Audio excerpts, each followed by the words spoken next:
आवाज आ रही है सर? आ रही है आवाज। सर आज ऐसा तकलीफ दे, दर्दनाक, अफसोसनाक दिन है। मोहतरमा शहीद बेनजीर भुट्टो साहिबा को शहीद किया गया था। मोहतरमा बेनजीर भुट्टो साहिबा एक तारीख साज शख्सियत थी। खान साहब क्या कहेंगे? That was the greatest tragedy, not for the region, but for whole of the world. Yes. जो जमहूरी दुनिया है वहाँ तो ये इतना बड़ा धब्बा है कि जिसका जवाब हम नहीं दे सकें। पाकिस्तान वो मुल्क है जिससे कायदे आजम जैसे जबरदस्त कायद ने हमें बना के दिया था, लेकिन उस मुल्क के अंदर एक के बाद दीगर 3 प्राइम मिनिस्टर को शहीद किया गया है।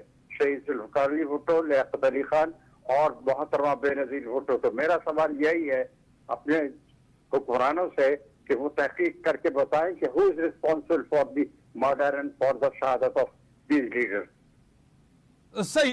खान साहब, आपको खुद पता है कि आप भुट्टो साहब के साथ भी थे, बीबी साहब के, और पीपल्स पार्टी को नजरियाती तौर भी आप समझते हैं। पीपल्स पार्टी एक गरीबों की जमात, एक पिसे हुए तबके की सियासी जमात है, जो इस मुल्क में कोई सियासी जमात ऐसी नहीं है। ताकत का सच चश्मा तो अवाम है। शहीद जुल्फ़िकार अली भुट्टो ने तो पब्लिकली ये डिक्लेयर कर दिया था कि पाकिस्तान में ताकत का सच चश्मा अवाम है। और अवाम कौन है?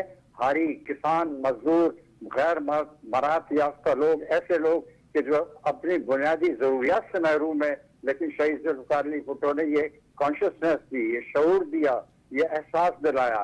लेकिन आज हमारा सर शर्मिंदगी से झुका हुआ कि इतने बड़े लीडर की शहादत हुई एक जुडिशियल मर्डर के जरिए से। फिर उसके बाद जो मोहतरमा बेनजीर भुट्टो को सरेआम जिस तरह से शहीद कर दिया, जबकि वो दुनिया के अंदर एम्पावरमेंट की एक सिंबल समझी जाती थी, बिलखुसूस खवातीन के लिए और डेमोक्रेसी के लिए।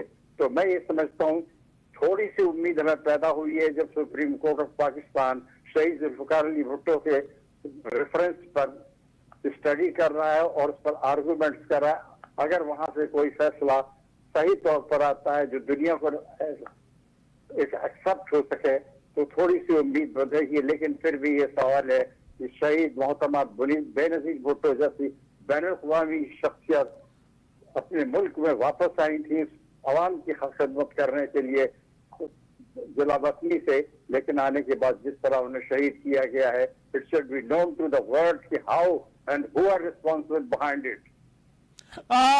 एनी खान साहब, आज 16 साल हो गए हैं बीबी साहिबा के साथ इंसाफ नहीं हुआ, आज तक कोई जिम्मेदार करार नहीं दिया गया। क्या समझते हैं कि ये सब हम सब की जिम्मेदारी है? हम सब से ये सवाल है कि आज तक मोहतरमा के कातिल क्यों गिरफ्तार और उनको सजा क्यों नहीं मिली? क्या कहेंगे? मैं सिर्फ यही कहना चाहता हूँ कि हम तो शर्मिंदा हैं। हम तो अफसरदा नहीं है, शर्मिंदा है इस बात के ऊपर। शहादत हुई है, लेकिन शहीदों की शहादत के पीछे जो कुव्वतें काम करती हैं वो दुनिया को समझना चाहिए कौन है। पाकिस्तान के मखलूकुल हाल अवाम को समझना चाहिए कि इसके पीछे कौन सी ताकतें हैं जो इस तरह शरीर है। हालांकि अमेरिका जैसे मुल्क के अंदर जॉन कैनेडी का मर्डर हुआ, लेकिन आज तक पता नहीं लगा।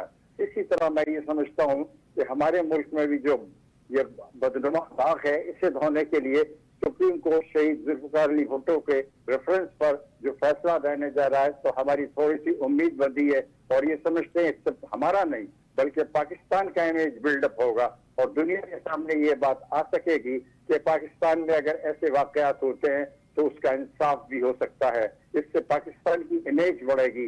कायदे आजम और शहीद जुल्फ़िकार अली भुट्टो का जो मिशन था, जो कॉन्ट्रीब्यूशन था वर्ल्ड यूनिटी के लिए और डेमोक्रेसी के लिए, तो उसको मेरा ख्याल है जिला बख्शी मिलेगी। लेकिन हमारा जो सदमा हुआ उसका दाग धब्बे तो अभी तो खून के बारिशों के बाद भी नहीं धुल सके हैं।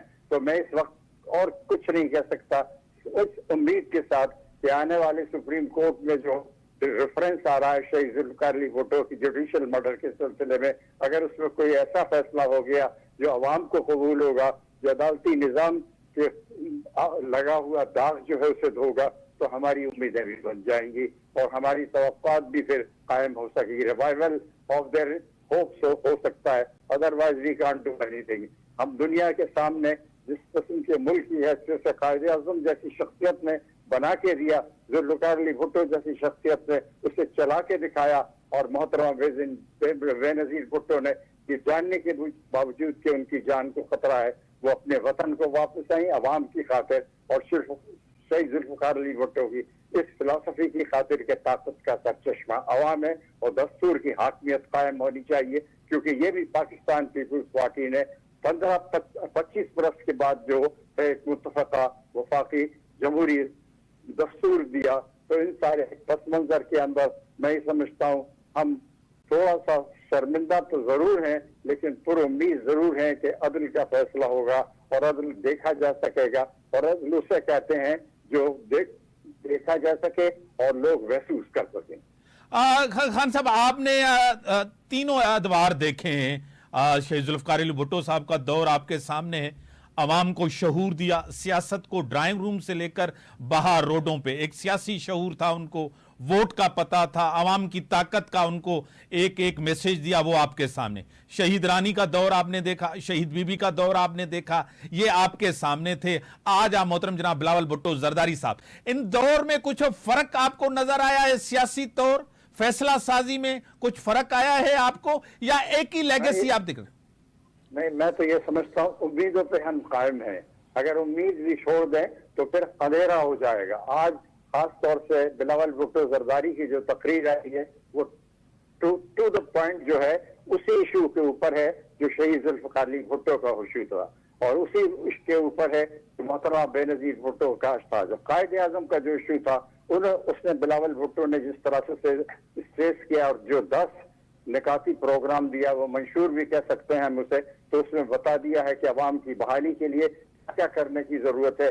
सबसे बड़ी बात यह है कि जो क्राइसिस है, इकोनॉमिक क्राइसिस है, उसमें सबसे बड़ी बात जो है कि तनख्वाहों को दुगना कर दिया जाए। इसके अलावा बीवी का प्रोग्राम था, उसमें खवातीन के सिलसिले में, एम्पावरमेंट के सिलसिले में उसकी का भी रिवाइवल का तस्करा किया है। फिर किसानों का अटका, फिर मजदूरों का अटका, फिर दूसरे मखलूकुल हाल लोगों का, ये सारे बिलावल भुट्टो ने जो दिए हैं, इससे हमारी उम्मीदें फिर कायम हुई हैं, और we will go on the struggle. और मैं ये समझता हूँ सियासी जिंदगी में किसी कौम की हाकिमियत के लिए जद्दोजहद है, जैसा पैलेस्टाइन में हम देख रहे हैं, आज फराक चौड़ा कर रख दिए हैं यहूदियत में ज़ायनिज़्म के जो वहाँ हुकूमत है, और उसे नंगा कर दिया है, बता दिया। अमेरिका को भी फोर्स कर दिया है कि अपने हाथों को खींच ले वो अब पैलेस्टाइन के मामले के ऊपर। खान साहब ब्रेक का टाइम हो गया, आप टेलीफोन लाइन पे रहें, ब्रेक के बाद आते हैं, डिस्कशन को यहीं से बढ़ाएंगे।